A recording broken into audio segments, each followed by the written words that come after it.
말씀을 보겠습니다. 하나님의 말씀은 요한복음 13장 1절에서 20절에 있는 말씀인데 제가 1절하고 6절에서 12절까지만 봉독하겠습니다. 6월절 전에 예수께서 자기가 세상을 떠나 아버지께로 돌아가실 때가 이른 줄 아시고 세상에 있는 자기 사람들을 사랑하시되 끝까지 사랑하시느니라. 6절 시몬 베드로가 이르시되 가로되 시몬 베드로에게 이르시니 가로되 주여 주께서 내 발을 씻기시나이까. 예수께서 대답하여 가라사대 나의 하는 것을 내가 이제는 알지 못하나 이후에는 알리라. 베드로가 가로되 내 발을 절대로 씻기지 못하시리이다. 예수께서 대답하시되 내가 너를 씻기지 아니하면 내가 나와 상관이 없느니라. 시몬 베드로가 가로되 주여 내 발뿐 아니라 손과 머리도 씻겨 주옵소서. 예수께서 가라사대 이미 목욕한 자는 발밖에 씻을 필요가 없으니라. 온몸이 깨끗하니라. 너희가 깨끗하나 다는 아니니라 하시니 이는 자기를 팔자가 누구인지 아심이라. 그러므로 다는 깨끗이 아니하다 하시니라. 저희 발을 씻기신 후에 옷을 입으시고 다시 앉아 저에게 이르시되 내가 너에게 행한 것을 너희가 아느냐. 아멘. 여기까지만 봉독했습니다. 할렐루야. 하나님의 그 놀라운 은혜가 오늘도 우리 가운데 차고 넘치기를 예수님의 이름으로 축복합니다. 오늘 본문의 말씀은요, 너무나도 유명한 말씀입니다. 예수님께서 이제 죽기 전 십자가에 달리기 하루 전이죠. 6월절 만찬 후에 제자들의 발을 씻겨준 사건이에요. 우리는 이것을 세족식이라고 부릅니다. 유대인 전통에 따르면 유대인들은 초대받은 누군가가 이렇게 집에 들어올 때 그 발에 묻은 흙먼지를 닦기 위해서 씻을 물을 내줘요. 그럼 종들이 와서 손님의 발을 씻어주는 것이 전통이라고 합니다. 그런데 사람의 발을 닦아주는 것은 유대인들에게는 아주 비천한 일로 여겨져서 일반 유대인 종들에게는 요구할 수 없는 일이라고 합니다. 그러니까 뭐예요? 남의 발을 닦아주는 것은 아주 비천한 일이라는 거예요. 그런데 예수님께서 그런 비천한 일을 자청하시는 거예요. 예수님이 6월절 식사 후에 갑자기 자신의 겉옷을 딱 벗고 수건을 허리에 이렇게 딱 차고 제자들의 발을 이렇게 씻어주는 거예요. 왜요? 예수님께서 제자들에게 어떤 겸손을 보여주기 위함인가요? 예수님이 제자들에게까지 겸손해야 합니까? 그건 아니죠. 그래서 우리는 이 세족식의 의미가 무엇인지를 생각해 봐야 하는 거예요. 첫 번째로 생각해 볼 것이 세족식은 예수님의 사랑이라는 거예요. 예수님의 사랑의 표현이라는 겁니다. 본문 1절을 보세요. 본문 1절을 보면 6월절에 예수께서 자기가 세상에 떠나 아버지께로 돌아가실 때가 이른 줄 아시고 세상에 있는 자기 사람들을 사랑하시되 끝까지 사랑하시느니라. 끝까지 사랑하시느니라. 아멘. 그러니까 세족식은요, 예수님이 자기 사람들, 자기 제자들을 끝까지 사랑한 사랑의 표현이라는 거예요. 그 사랑의 끝이 어디까지요? 자신이 비천한 모습으로 내려가기까지 내가 너희를 사랑한다라고 말씀하고 있는 줄 믿습니다. 그래서 우리가 먼저 생각해 볼 것이 6월절입니다. 6월절. 혹시라도 모르는 분들이 있을 것 같아서 이 6월절에 대해서 우리가 잠시 생각해 보면 6월절이란 하나님이 이스라엘 백성들을 이집트의 노예 가운데서 노예로 사는 것을 구원하신 날이에요.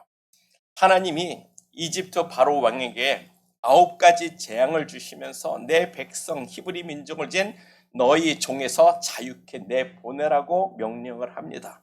근데 이집트 왕 바로가 하나님의 백성을 내보내지 않았어요.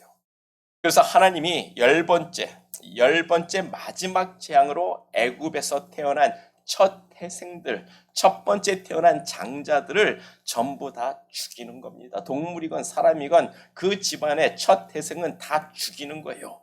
그때 하나님께서 히브리 민족에게는, 이스라엘 민족에게는 어린 양을 잡아서 그 집에 문설주에 그 피를 바르라고 이야기를 하시는 겁니다.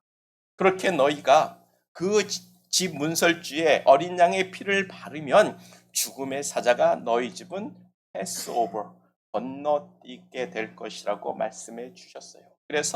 그래서 이스라엘 민족들이 어린 양을 잡아서 자기 집 문설주에 그 피를 발랐기 때문에 그 재앙을 피한 겁니다. 그날을 영어로는 패스오버, 유월절이라고 정하고, 히브리 민족은 매년마다 그 유월절을 구원의 날로 기념하여 하나님을 섬기는 거예요. 그리고 예수님이 그 유월절에 십자가의 죽으심으로 말미암아 예수님이 유월절의 어린 양으로 상징이 되는 겁니다. 그리고 그 예수의 피를 우리는 유월절의 어린 양의 피, 구속의 피라고 이야기를 하는 거예요. 히브리 민족이 그 어린 양의 피를 문설주에 발라 구원을 얻은 것처럼 우리도 그 예수의 피로 말미암아 영원한 사망, 영원한 지옥, 그 사망에서 구원을 얻는 거예요. 우리의 정말 죄인들을 삼키는 그 사망이 우리를 패스오버 해버리는 겁니다. 그래서 예수님이 유월절 어린 양으로 상징이 되고요. 예수님의 피를 유월절 어린 양의 피라고 이야기를 하는 거예요. 그 유월절이 됐습니다. 그 유월절에 예수님이 죽으실 때가 된 거예요. 이미 만찬, 저녁 해가 져서 저녁 식사했다라는 것은 이미 유월절이 시작이 됐습니다. 목요일 저녁에 유월절이 시작이 됐고 금요일 3시에 예수님은 십자가에 달려서 못 박혀 죽으시는 거예요. 그래서 그날 저녁이 되면 이젠 유월절은 끝나고 안식일이 되는 겁니다. 그렇게 예수님이 죽으실 때가 다 되었다는 거예요. 예수님이 죽으실 때를 아시고 세상에 있는 자기 사람들을 사랑하시되 끝까지 사랑하셨다는 겁니다. 그 사랑의 표현이 세족식이에요. 유대인 종들에게조차도 요구할 수 없는 그 발 닦는 일, 발 씻겨주는 그 비천한 일을 예수님께서 내가 너희를 이렇게까지, 내가 비천한 모습으로까지 너희를 사랑한다라고 이야기를 하시는 겁니다. 그래서 두 번째로 우리는 이 세족식의 의미를 분명히 알아야 한다는 거예요. 본문 12절입니다.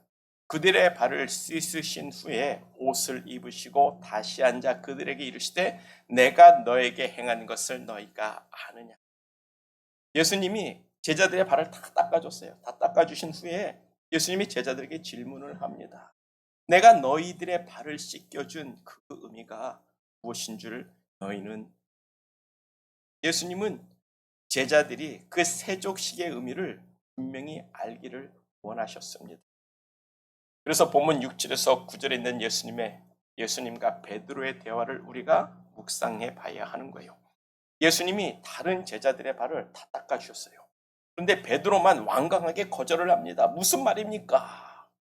내 발을 닦을 수 없습니다. 그래서 본문 6절을 보면 주여 주께서 내 발을 씻기시나이까? 왜요? 왜 내 발을 씻냐고? 그것은 옳지 않다고, 가당치 않다고 베드로가 완강하게 거절을 해요.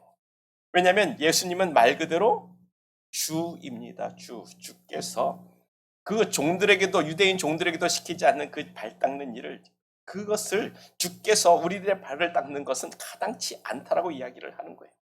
맞습니다. 유대인 종들에게도 요구하지 못하는 그 비천한 일을 예수님이 한다는 것은, 정말 제자로서 자기의 발을 닦는다는 것은 말이 안 되는 거예요. 그런데 뭡니까? 내가 너에게 행한 것을 너희가 아는. 예수님께서 그 발 씻은 그 의미를 너희가 알아야 한다라고 말씀하고 있는 거예요. 그 세족식의 의미가 뭡니까? 예수님이 자기 사람들을 사랑하시되 끝까지 사랑하시는 사랑의 표현이라고 말씀드렸어요. 그러면 예수님의 사랑이 뭡니까? 발 닦아주는 사랑이에요? 우리의 죄를 깨끗이 씻겨주는 것이 바로 예수님의 사랑이고, 그 비천한 모습, 발 닦는 그 모습은 예수님이 우리를 위해서 비천한 모습, 십자가, 인간으로 당할 수 없는 최악의 비천한 모습, 십자가에 달려서 죽는 것을 상징해주고 있는 거예요. 우리의 죄를 씻겨주시는 것을 상징적으로 말씀해주고 있는 겁니다. 예수님이 우리의 죄를 깨끗이 씻겨주는 것이 예수님이 이 땅에 오신 이유이고 목적이 되고 있습니다. 그것을 성경은 그게 하나님의 사랑이라고 이야기하고 있어요. 하나님의 사랑이 뭐예요? 가장 비천한 모습으로 하나님이 십자가에 매달려 죽어서 우리의 죄를 씻겨준 사랑이란 말입니다. 그래서 예수님이 십자가에 못 박혀 죽으시고 우리의 죄를 예수님이 담당하시고 우리를 죄 없다고 선포해 주시는 거예요. 아니, 죄가 있어도, 너희가 죄가 있어도 결코 정죄함이 없다고, 심판이 너희를 패스오버할 것을 우리에게 선포하고 있는 겁니다. 그 십자가가 우리를 향한 하나님의 사랑이라고 성경은 이야기하고 있고, 그 사랑을 예수님은 정말 발당나준 가장 비참한 모습으로서 이야기해주고 있는 거예요. 그 사랑을 예수님이 십자가에 지기 전 제자들에게 보여주는 겁니다. 나는 너희들을 이렇게 사랑한다. 그래서 본문 7절을 보면 예수께서 대답하여 이르시되 내가 하는 것을 너희가 지금은 알지 못하나 이후에는 알리라. 아멘.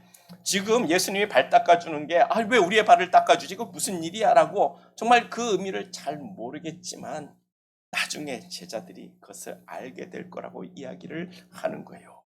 예수님이 죽으시고 십자가의 피를 흘리신 후에 예수님께서 왜 자신들의 발을 닦아주셨는지 그들이 알게 됩니다. 예수님은 우리의 발을 씻으러 오신 분이 아니라 우리의 죄를 씻으러 오신 하나님이라는 거예요. 그래서 본문 8절을 보면 베드로가 이르되 내 발을 절대로 씻지 못하리이다. 그러니까 예수님이 뭐라고 대답합니까? 내가 너를 씻겨주지 아니하면 너는 나하고 상관이 없다라고 말씀하는 거예요. 예수님과 이 베드로의 관계의 핵심 포인트가 뭡니까? 씻겨주고 씻김을 당하는 데 있다는 거예요. 예수님은 베드로의 발을 씻겨야 하는 것이고 베드로는 예수님에게 그 발을 씻김을 받아야 예수님과 베드로가 상관이 있는 사람으로 관계가 형성이 된다라고 본문은 우리에게 말씀해 주고 있어요. 아주 중요한 말씀입니다. 아주 중요한 말씀이에요. 그것이 또한 우리와 예수님과의 관계라는 겁니다. 예수님은 우리의 더러운 죄를 씻겨야 하는 것이고 우리는 예수님에게 우리의 더러운 죄를 깨끗이 씻김을 받아야 예수님과 우리가 상관이 있는 관계가 있는 사람들이 되는 거예요. 그 씻김이 뭡니까? 발에 묻은 때인가요? 손에 묻은 먼지인가요? 얼굴에 기름진 그 때기름인가요? 아니에요. 우리의 죄악을 의미하는 겁니다. 예수님이 우리의 더러운 죄를 씻기러 오셨고 우리가 그 씻김을 받을 때 비로소 예수님이 우리의 주가 되고 우리의 구세주가 되고 우리는 예수 그리스도의 제자가 되고 예수의 사람이 되는 거예요. 예수의 피로 우리가 죄 씻음을 받지 못하면 우리는 예수님하고 전혀 상관이 없는 사람이 되는 겁니다. 기억하세요. 예수님과 관계를 맺고 예수님과 상관이 있는 사람들이 되기를 축복합니다. 예수님과 관계를 맺는 사람이 되고자 한다면 우리는 예수의 피로 그의 죄 씻음을 받아야 합니다. 우리의 죄가 예수의 피로 사함을 받아야 예수님과 우리가 상관이 있는 관계가 있는 사람들이 되는 거예요. 그 죄 사함이 없다면 죄 사함을 받지 못한다면 우리는 예수님하고 아무런 상관이 없어요. 그래서 교회는요 사교 집단이 아니에요. 교회에 우리가 서로 친목하고 즐거워서 서로 만나는 게 기뻐서 오는 것이 아니에요. 물론 그런 목적도 있을 수 있겠죠. 교회는 세상에서 듣기 좋은 말 들으러, 세미나 들으러, 가정 세미나 들으러, 그것도 필요하겠지만 그거 들으러 오는 곳이 아니란 말이에요. 예수님과 관계를 맺으러 오는 곳입니다. 예수님과 관계를 맺기 위해서 죄인들이 오는 곳이고 죄 씻음을 받은 죄인들이 모여서 서로 사랑하며 하나님의 그 사랑을 성축하고 우리가 이곳에서 함께 하나님이 주시는 행복을 느껴야 한다는 거예요. 그래서 교회는 우리의 죄를 지적하는 곳입니다. 여러분들은 죄인입니다. 여러분들은 죄 씻음을 받아야 합니다. 우리는 다 죄인이에요. 그 죄 씻음을 예수에게 받을 때 우리가 진정으로 예수님과 관계가 있다라는 겁니다. 동성애가 우리하고 무슨 관계가 있습니까? 아무런 관계 없잖아요. 그럼에도 교회는 그것이 죄라고 지적해야 하는 곳이란 말입니다. 죄를 지적하고 예수님의 피로 죄 씻음을 받으라고 권고하는 것이 교회고 그래야 예수님과 상관이 있는 구원받은 백성이 되는 거예요. 죄에 대한 지적과 죄 사함을 받으라는 말이 없는 교회는 교회로서 교회의 기능을 상실한 교회가 되는 겁니다. 예수님하고 전혀 상관이 없는 교회가 되는 거예요. 우리 선민장로교회는 우리 귀한 성도님들은 우리 예수님과 관계를 맺기를 축복합니다. 예수님이 나의 죄를 씻겨주심을 바라고 나는 죄인입니다. 주여 나는 죄인입니다. 나는 예수님의 씻김이 필요합니다라고 고백할 수 있는 사람 되기를 간절히 축복합니다. 내 죄를 씻겨달라고 예수를 찾는 사람들이 되기를 간절히 축복합니다. 그렇게 자신의 죄를 고백하고 예수를 찾는 사람들이 하나님의 구원받은 백성들이 되는 거예요. 예수 안에서 우리의 죄의 문제가 해결이 돼야 하나님과 상관이 있는 하나님의 자녀가 되는 줄 믿습니다. 예수의 피로 죄사함 받기를 예수님의 이름으로 축복합니다. 그래서 본문 9절이에요. 본문 9절을 보면 시몬 베드로가 이르되 주여 내 발뿐만 아니라 손과 머리도 깨끗이 씻겨달라고 이야기를 하죠. 예수님이 내가 너를 씻겨주지 않으면 나와 상관이 없다고 하니까 베드로가 어이 주여 아닙니다. 씻겨달라고 이야기하는 거예요. 그냥 머리도 손도 발도 다 씻어달라고 이야기하는 겁니다. 우리가 그렇게 하나님 내가 주 안에서 깨끗이 씻겨지기를 원합니다 라고 고백할 수 있는 믿음의 사람들이 있자고요. 세족식은 우리를 향한 예수님의 사랑이요 우리가 죄 씻음을 받고 예수와 관계를 맺는 아름다운 일을 보여주고 있습니다. 그래서 세 번째로 세족식은 이미 온몸을 다 씻은 사람은 발밖에 씻을 필요가 없다라는 말씀이에요. 본문 10절입니다. 본문 10절을 보면 예수께서 이르시되 이미 목욕한 사람은 발밖에 씻을 필요가 없느니라. 온몸이 깨끗하니라. 너희가 깨끗하나 다는 아니니라. 우리가 이 본문 10절의 말씀을 통해서 우리는 두 가지를 생각해 볼 수가 있어요.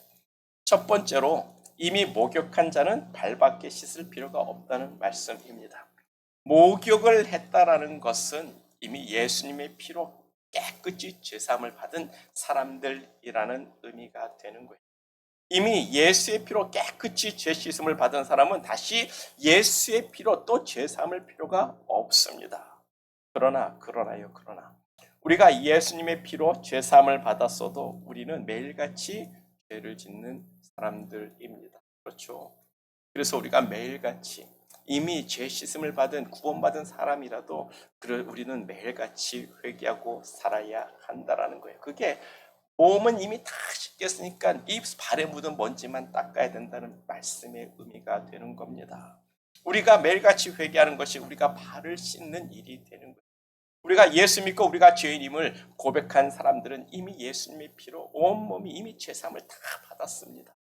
하지만 매일같이 우리는 여전히 죄를 짓고 살기 때문에 우리는 우리의 입으로 오늘 또 지은 죄를 회개하고 고백하고 죄사함을 받아야 되는 거예요. 그래야 하나님과의 그 관계를 우리는 계속 유지해 나갈 수 있는 겁니다. 이 죄가 담을 쌓는다라고 이야기했어요. 이 죄가 담을 쌓아서 하나님이 내가 너를 돕고 싶어도 그 죄 때문에 돕지 못한다고 성경은 말씀하고 있습니다. 우리가 우리의 죄, 매일같이 짓는 그 자범죄로 우리의 죄에 담을 쌓지 매일같이 씻음으로 말미암아 그 하나님과 구원의 관계, 하나님과 가까운 친밀한 관계를 유지할 수 있는 믿음의 사람 되기를 간절히 축복합니다. 그리고 두 번째로 너희는 깨끗하나 다는 아니라는 이 말씀입니다. 즉 예수님이 12 제자들 중에서 깨끗하지 아니한 자가 있다는 건데 다들 아시죠? 누구인지? 본문 2절입니다. 마귀가 벌써 시몬의 아들 가롯 유다의 마음에 예수를 팔려는 생각을 넣었더라. 예수님께서 가롯 유다를 가리키는 말씀이에요.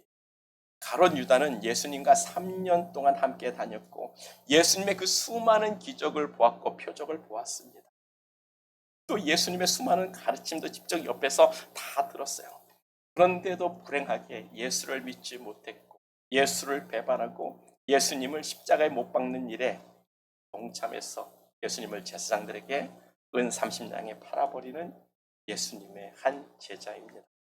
그런 의미에서 우리가 다 교회 안에 있다고 해서 구원받은 사람은 아닐 수도 있습니다. 여러분 스스로를 돌아봐야 되는 거예요.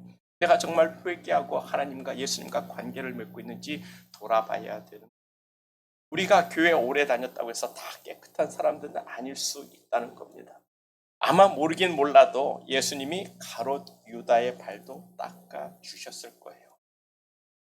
그렇다고 가롯 유다가 죄사함을 받고 구원받은 사람이 되는 것도 아니란 말입니다. 그와 같이 교회에서 행하는 어떤 형식과 어떤 예식에 다 참여한다고 해서 그 사람이 죄사함을 받고 구원받은 사람이 되는 것도 아닐 수 있다라는 거예요.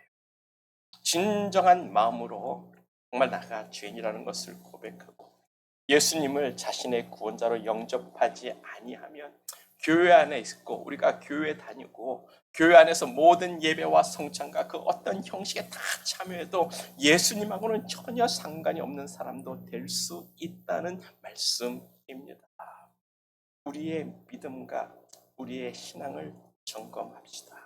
내가 정말 예수를 믿고 구원받은 자리에 서 있는지 우리의 믿음을 점검해야 되는 거예요. 그래서 우리가 교회 생활을 하지 말고 신앙 생활을 해야 하는 거예요. 교회 생활은 그냥 사교 모임이 될 수 있습니다. 그러나 우리는 교회에 있든 집에 있든 어디에 있든 우리는 신앙인으로서의 신앙의 삶을 살아가야 한다는 거예요. 신앙의 삶을, 신앙의 생활을 할 수 있기를 간절히 축복합니다. 신앙 생활은 내가 어디 있든 내가 무엇을 하든 내가 어려움이 있든 공부에 처든 기쁘든 즐겁든 그 예수 안에서 사는 거예요. 그 예수를 나의 구세주로 믿고 예수님의 말씀에 순종하며 사는 겁니다. 그리고 예수님의 말씀에 순종하지 못한 일이 있을 땐 우리가 그날 발을 씻어야 되는 것처럼 우리가 또 회개해서 그날 죄를 회개하면서 깨끗이 씻임을 받고 사는 것이 씻김을 받고 사는 것이 신앙생활이 되는 거예요. 그리고 예수를 믿는 믿음을 우리는 지키는 싸움을 해야 한다는 겁니다. 예수를 믿는 믿음을 지키는 것이 우리의 영적인 삶이고 크리스찬 라이프라고 저는 여러분들에게 말하고 싶어요. 왜냐하면 디모데후서 4장 6절에서 7절을 보면 사도 바울이 이렇게 말합니다. 전자와 같이 내가 벌써 부어지고 나의 떠날 시각이 가까웠도다. 나는 선한 싸움을 싸우고 나의 달려갈 길을 마치고 믿음을 지켰노라. 믿음을 지켰나니 이제 후로는 나를 위하여 의의 면류관이 예비되었으리라. 사도 바울이 죽을 때가 다 됐어요. 이제 얼마 안 있으면 정말 목에 잘려져서 순교자의 삶을 살게 됩니다. 자기가 죽을 때가 다 된 것을 알고 사도 바울이 자기 제자 디모데에게 마지막으로 유언을 남기고 있는 거예요. 나는 선한 싸움을 싸웠어.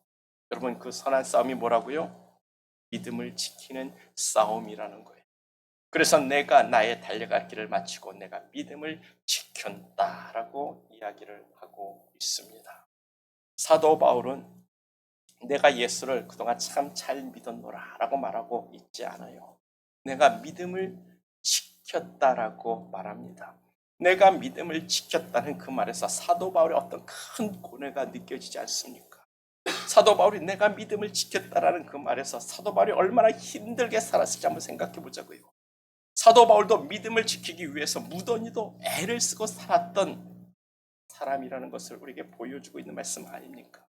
사도 바울은 예수님을 핍박하던 사람이에요. 예수 믿는 사람을 잡아다가 죽이는 사람이었습니다. 그런데 예수님을 어느 날 만나고 180도 완전히 뒤바뀐 인생을 사는 거예요. 예수님의 사도로 부름을 받고 이방인들에게 우리들에게 복음을 전하기 위해서 살게 되는데 얼마나 뜨거운 마음과 신앙으로 그 복음의 삶을 복음을 전하는 삶을 살았는지 우리는 사도 바울 액트 갑자기 뭐죠? 사도행전을 통해서 그 모습을 볼 수가 있다라는 겁니다. 그런데 사도 바울이 말하는 거예요. 내가 선한 싸움을 싸웠다. 그래서 나는 결국 믿음을 지켰다라고 이야기를 하고 있어요. 왜요? 사도 바울에게도 엄청난 영적인 도전, 믿음의 도전, 정말 의심의 생각도 있었고 어떤 유혹도 컸었고 정말 사도 바울이 모든 걸 포기하고 싶을 정도로 시험이 그 마음에 가득했다라는 것을 우리에게 말씀해주고 있는 겁니다. 한번 생각해 보세요. 사도 바울이 성령의 이끄심을 따라 복음을 전합니다. 이젠 딱 나가서 복음을 전하는데 사람들이 돌을 던져요.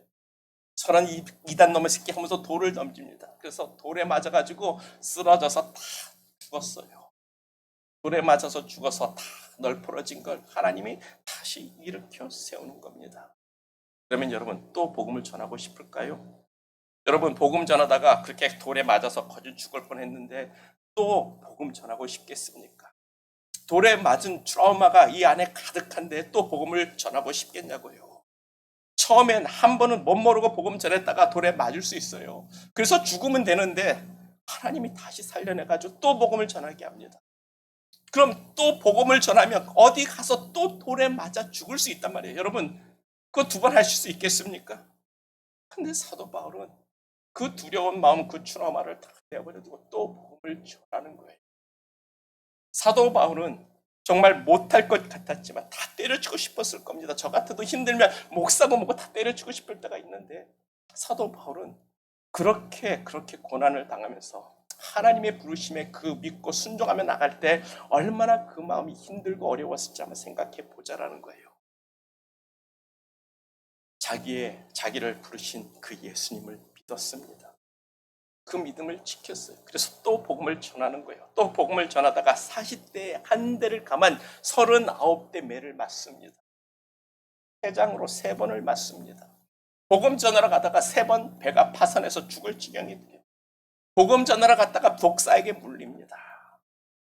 정말 복음 전하러 가면서 광야에서 굶주리고 추위에 얼어 죽을 것 같고 수많은 위험을 당하고 고통을 당합니다. 나중에 눈이 멀어가지고 눈병이 생겨가 제대로 보이지도 않는데 정말 하나님, 내가 이렇게 하나님을 하는데 내가 이렇게 살아야 합니까?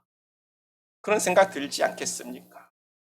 그런 고통을 당할 때마다 그 마음에 들어오는 사탄의 생각들이 가득했을 거란 말이에요. 하나님이 정말 나를 부르셨을까?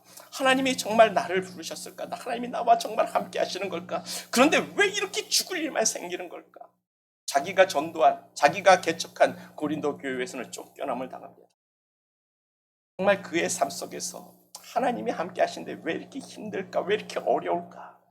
그런 고민과 고통과 괴로움 속에서 정말 내가 이 일을 계속해야 하는가? 사도 바울도 자신의 믿음이 그렇게 흔들렸다라는 겁니다. 그럴 때마다 사도 바울은 뭐라고요? 선한 싸움을 싸웠다라고 이야기합니다. 내가 믿음을 지켰다라고 이야기하는 겁니다. 하나님은 나를 부르셨고 하나님은 지금 나와 함께 하신다. 하나님이 나와 동행하시고 하나님 나를 지키시리라. 나는 저 천국 소망을 포기하지 않냐고. 나는 예수 믿는 길에서 내가 죽음을 당하고 목이 잘려도 나는 그래서 나의 달려갈 길을 다 갖고 내가 믿음을 지켰노라라고 이야기를 하고 있는 거예요. 그러면 가룟 유다도 아마 마찬가지였을 거예요. 가룟 유다도 예수님을 생각하면 그가 행하신 것을 보면 하나님 아들 맞는 것 같은, 메시아가 분명한 것 같은데 맞아, 그리스도가 분명해. 그러면서도 나는 그 믿음을 지키지 못했습니다. 사도 바울의 꿰매 넘어가 예수님을 십자가에 매다는 일에 팔아버렸어요. 그리고 예수님이 고난당하는 것을 보고 비록 뉘우쳤지만 그 은 30냥을 제사장들에게 다시 돌려주면서 내가 잘못했다고, 내가 이 일을 잘못한 것 같다라고 돈을 돌려줬지만 거절당하고 자기가 한 일로 인해서 괴로워하다가 자살을 합니다. 바로 가룟 유다는 믿음을 지키지 못한 사람의 명사가 되는 거예요. 우리가 믿음을 지키기를 원합니다. 우리가 믿음을 지키는 사람들 되기를 축복합니다. 그와 같이 우리들도 우리가 살아가면서 고난과 어려움과 아픔과 괴로움도 있지 않습니까? 왠지 하나님이 나를 버린 것 같고 하나님 나를 사랑하지 않는 것 같고 하나님이 없는 것 같은 우리에게 생각들이 들어오지 않습니까? 그런 생각 누구에게나 다 들어올 거예요. 저에게도 들어오고 여러분들에게 다 들어올 겁니다. 그때 그 믿음을 포기하고 버리시겠습니까? 아니면 그 믿음을 지키는 싸움, 선한 싸움을 하며 우리가 가야 될 길, 마지막 주님 앞에 가는 그 길까지 그 믿음을 지키시겠습니까? 우리는 그런 생각들과 싸우자고요. 그런 의심과 절망과 자포자기하면서 믿음을 포기하고 싶은 그런 생각들과 싸우자고요. 그것이 선한 싸움입니다. 그래서 예수님을 배반한 가룟 유다가 되지 말고 사도 바울과 같이 믿음을 지킨 사람들이 되기를 축복합니다. 그래서 우리도 정말 주님 앞에 가는 그 마지막 순간에 내가 믿음을 지켰노라. 내가 믿음을 지켰노라. 우리가 그 마지막 우리의 순간에도 그걸 외칠 수 있기를 간절히 소망해 봅니다. 그런 의미에서 크리스찬 라이프는 믿음을 지키는 전쟁터라고 생각해 보게 되는 이 믿음을 지키는 싸움에서 우리가 이겨야 하는 겁니다. 이기는 자가 예수님과 함께 하나님의 보좌에 앉게 되는 거예요. 이 믿음을 지키는 싸움에서 이기는 자가 하늘에서 주시는 그 흰돌에 적힌 새 이름을 받는 겁니다. 이 믿음을 지키는 싸움에서 승리하는 저와 우리 모두가 되기를 간절히 축복합니다. 그리고 마지막으로 세족식은 우리도 그와 같이 행하라는 예수님의 본이라고 말씀하고 있어요. 다시 본문 12절입니다. 내가 너에게 행한 것을 너희가 아느냐. 예수님이 제자들의 발을 닦아주신 의미를 이젠 우리가 분명히 알아야 한다는 거예요. 알아서 이 말씀을 우리의 삶에 적용해야 되는 거예요. 예수님의 발 닦아주신 것을 우리의 삶에 적용해야 되는 겁니다. 예수님은 누구라고요? 하나님이라고 했습니다. 예수님은 삼위일체 하나님, 보이지 아니하는 그 하나님의 형상이라고 했습니다. 그래서 예수를 본 자는 곧 하나님 아버지를 본 것이라고 했어요.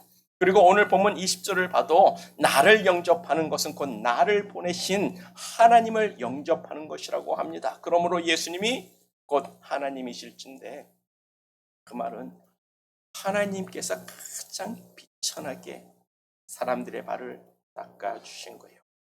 이것을 누가 감히 상상이나 할 수 있겠습니까? 이 비천한 일을 하나님이 해주시는 겁니다. 하나님이 겸손해서가 아니라 하나님이 우리를 사랑해서 끝까지 사랑해 주시는 거예요.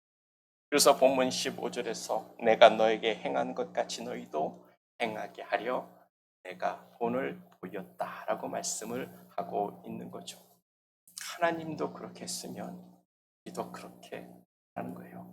하나님도 그렇게 사랑해서 끝까지 비천한 모습에 내려가기까지 그 괴로운 모습으로까지 우리를 사랑했으면 너희도 서로 사랑하라는 말씀이에요. 너희도 서로 사랑해서 서로의 발을 닦아주라는 거예요. 이 일은 의심의 여지가 조금도 없습니다. 우리가 서로 발 닦아줍시다. 그런데 우리 교회가 20년이 됐어도 한 번도 세족식을 한 적이 없어요. 여러분들이 발을 씻겨달라면 저는 기쁜 마음으로 씻겨드리겠습니다. 그런데 예수님이 서로 발을 씻겨주라는 그 말씀이 뭡니까? 너희도 서로 사랑해서 비천한 모습까지 내려가서 정말 서로 발 씻어주는 사람이 되라는 그런 얄팍한 의미로 말씀하신 것이 아니란 말이에요. 발 닦아주는 게 뭐가 됐습니까? 세족식의 의미는 더러운 죄를 씻어주는 의식이에요. 그러므로 우리가 씻겨주고 닦아줘야 할 것은 발이 아닙니다. 더러운 죄. 서로의 죄를 용서해 주라는 말씀이 되는 겁니다. 그것이 서로 비천한 모습, 끝까지 사랑하는 모습이 되는 거예요. 가장 비천한 모습이 되면서까지 서로 사랑해 주라는 거예요. 여러분, 용서해 주는 게 쉽습니까? 안 쉬워요.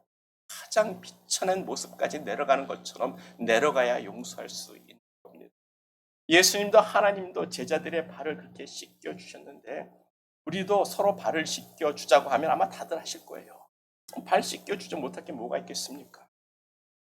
그런데 당신에게 잘못한 그 사람을 용서해 주라고 하면 여러분들 네 할까요? 네 하면서도 아마 못할 겁니다. 이게 우리들의 저 새끼는, 저 자식은, 저놈은 내가 절대 용서할 수 없어. 그게 우리들의 마음이잖아요. 그러나 예수님께서, 하나님께서 가장 비천한 모습으로 십자가를 지셨고 정말 유대인들에게 요구하지도 않는 그 발 씻는 것을 자기가 해주신 것은 내가 너희를 이렇게 사랑한 것 같이 서로 사랑하라는 건데 그 사랑이 뭐예요? 죄를 용서해 주라는 겁니다. 죄를 용서해 주기 위해서는 우리가 그 비천한 마음까지 내려가야 용서할 수 있는 거예요. 예수님께서 자기 사람들을 끝까지 사랑하사 우리의 죄를 용서하기 위해 유월절 어린 양이 되시고 십자가에서 피 흘려 주셨습니다. 그와 같이 너희도 서로 사랑해서 너희의 죄를 서로의 죄를 용서해 주라는 거예요. 이것이 세족식의 참 의미입니다. 나도 했고 하나님도 했다 하면 너희도 그렇게 해야 되지 아니라고 우리에게 말씀해 주시는 겁니다. 그런데 우리가 그렇게 서로 용서하지 못하면 어떻게 되는 겁니까? 서로의 죄를 씻어주고 닦아주지 못하면 어떻게 되는 겁니까? 본문 16절에서 17절의 말씀을 보세요. 내가 진실로 너에게 이르노니 종이 주인보다 크지 못하고 보냄을 받은 자가 보낸 자보다 크지 못하나니 너희가 이것을 알고 행하면 있으리라. 이 말씀의 의미가 뭡니까? 예수님이 주가 돼서 우리의 죄를 씻겨주기 위해서 가장 비천한 모습으로 십자가를 지셨는데 너희는 서로 용서하지 못하면 너희들은 뭐냐? 나보다 더 큰 자들이 되는 거냐라는 말씀이에요.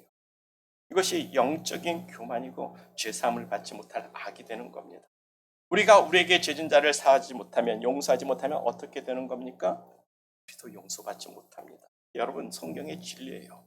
그래서 마태복음 18장을 보면 1만 달란트 빚진 자와 100데나리온 빚진 자의 비유가 나옵니다. 여러분 다 알고 계시죠?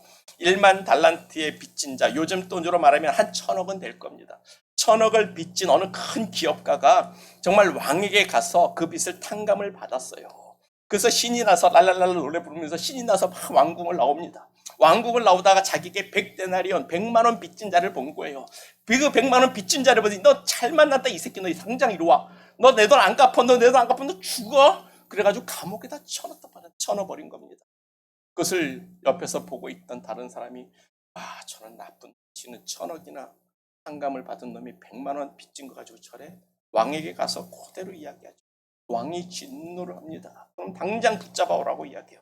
1,000억 1만 달란트의 빚을 탕감해줬던 그 왕이 바꿔서 야 그거 다 필요 없어. 너 다시 너 그 돈 갚아. 그리고 감옥소에 집어넣어가지고 네가 그 돈 갚기 전에 절대로 너 거기서 못 나와 해버리는 겁니다. 이게 1만 달란트 빚진 자의 비유. 우리가 하나님 앞에 하나님의 그 큰 은혜로 우리의 더러운 죄가 다 씻김을 받았는데 나에게 죄진 자, 정말 내 마음을 아프게 한 사람, 나에게 상처 준 사람, 그놈 죽일 놈이라고 용서하지 못하면 우리가 하나님께 받은 그 용서도 하나님께서 되물릴 수 있다는 얼마나 두려운 말씀인지 한번 생각해 보시라고요. 우리에게 잘못한 자를 우리도 용서해야 합니다. 예수님이 본을 보였으니까 너희도 그렇게 하라는 거예요. 나를 따르는 자는 내 십자가를 지고 나를 쫓으라고 하는데 그 십자가의 의미가 뭡니까? 우리의 죄사함 아니에요. 그럼 나의 십자가는 뭐예요? 나도 나에게 죄진 자를 용서해 주는 겁니다. 우리가 그 예수 그리스도의 큰 은혜를 알아서 가장 비천한 모습으로까지 내려와서 우리를 죽기까지 사랑하셨는데 우리도 우리에게 잘못한 사람을 용서할 수 있기를 축복합니다. 용서하지 못하면 우리가 하나님보다 더 큰 자가 되는 거예요. 그래서 예수님이 가르쳐 주신 주기도문을 보면 우리가 우리에게 죄진 자를 사하여 준 것 같이 우리의 죄를 사하여 달라고 예수님이 그렇게 기도하라고 가르쳐 주신 겁니다. 우리도 우리에게 죄진 자를 용서하지 못하면 우리도 우리의 죄를 용서받지 못합니다. 우리의 죄를 씻겨주고 용서하는 것이 세족식의 의미일진데 그것이 예수님이 우리를 죽기까지 사랑하신 그 사랑의 표현이고 우리를 용서하기 위해서 가장 비천한 모습을 이야기하고 있는 건데 우리도 서로 용서합시다. 그게 사랑이에요. 끝까지 사랑해 주는 사랑입니다. 여러분 남편들 잘못한 거 참 많죠. 그냥 용서해 주세요. 우리 허윤의 사님 고개를 절레절레 흔드는데 용서해 주세요. 우리 자녀들 우리에게 잘못한 사람들 참 많지 않습니까? 용서하십시오.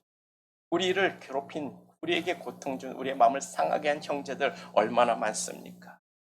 그 예수의 그 죄 사함을 위해서 비천한 모습까지 십자가 지신 것을 생각한다면 우리 더 마음 아프지만 용서합시다. 나에게 잘못한 자를 용서합시다.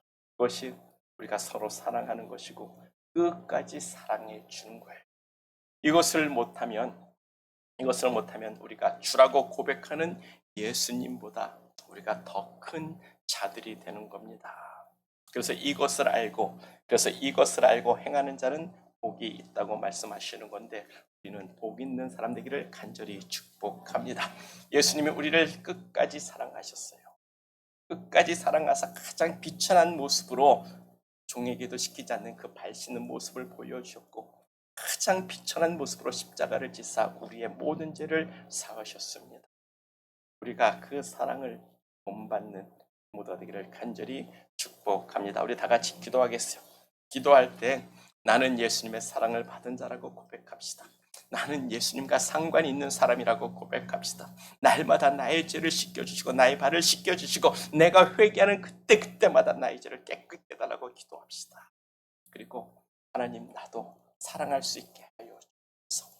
나도 사랑할 수 있기를 원합니다. 사랑할 수 있는 능력을 달라고, 용서할 수 있는 힘을 달라고 우리가 고백하면서 다 같이 기도하겠습니다.